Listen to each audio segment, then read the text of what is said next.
excited to get my first YouTube video out. Thank you so much for watching. My name is Talia and I created this channel to share my law school journey with people who are like me, who have not had the blueprint laid out for them by maybe family members or family friends who have done this law school thing before. I just really want to put out content that's helpful and that will build a community and we can help each other out. So I wanted my first video to be just some tips on anybody who's been interested in starting the process, don't know where to start, or a little afraid to start. Just a little background about me. I am 24 years old. I am from New York City, and I graduated with my bachelor's in 2017. So I've been out of school for about 3 years now, a little over 3 years now, and so I'm not the quote-unquote typical student. I did wait a couple years before I started the process to apply. I decided that I was going to go to law school in October of 2019, and so that is when I basically started my process, the application process. I began studying towards the end of October, and my goal at the time was to apply for this upcoming fall 2020. And that just didn't turn out how I wanted it to. Didn't really understand fully at the time all the work that went into applying to law school, and I underestimated how long I would need, especially for the goals that I wanted to achieve. My goal now is to take the October. I plan to retake my LSAT in October. I do plan on doing some more videos going into details on why I decided to retake it, and some tips on how you can avoid some of the mistakes that I've made. But for now, like I said before, this video is just going to focus on, if you're interested in law school, how to get started. I have 4 tips for you on where to go and how to get started your law school journey. Okay, so number 1 is establish a timeline. You definitely want to make sure that you're running your own race. I know that there's a lot of influence on social media to kind of just get everything done right away, but really my biggest advice to you is to run your own race. You don't want to rush something that's so important. And so establishing a timeline, I would say anywhere from 6 months to a year, would put you in a really good position to set goals and to put the work in needed to achieve those goals.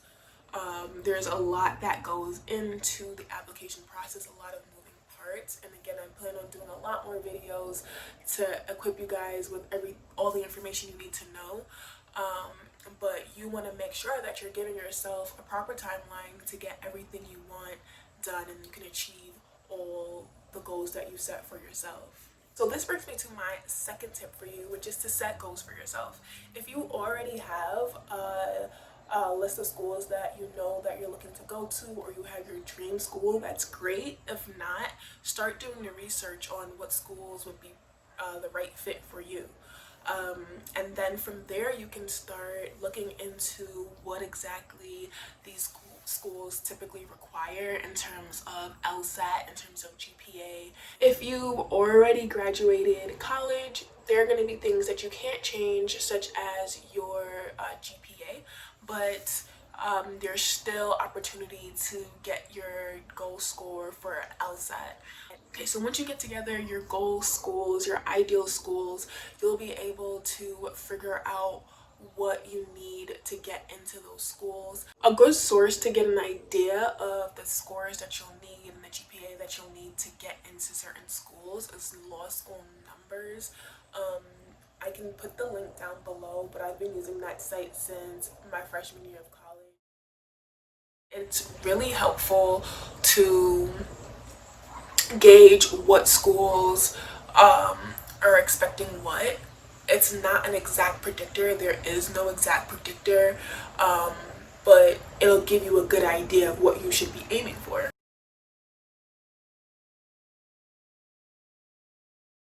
So the third tip that I have for you guys is to figure out your learning style and then do your research on what the best LSAT course is that suits your learning style.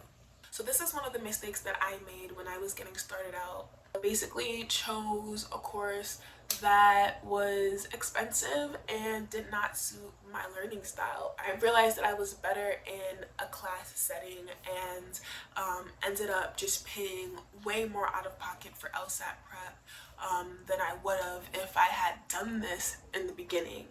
Take the time to figure out what'll work for you, what'll work for your current lifestyle, and make sure you're doing your research on the course before you decide to spend the money on it. The LSAT is important, and how much you want to spend on it, it's completely personal and up to you, and depends on what the goals you are trying to. It depends on the goals you're trying to reach.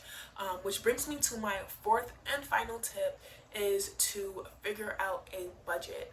I plan on doing a YouTube video strictly on law school application budgets and how much you can expect to spend.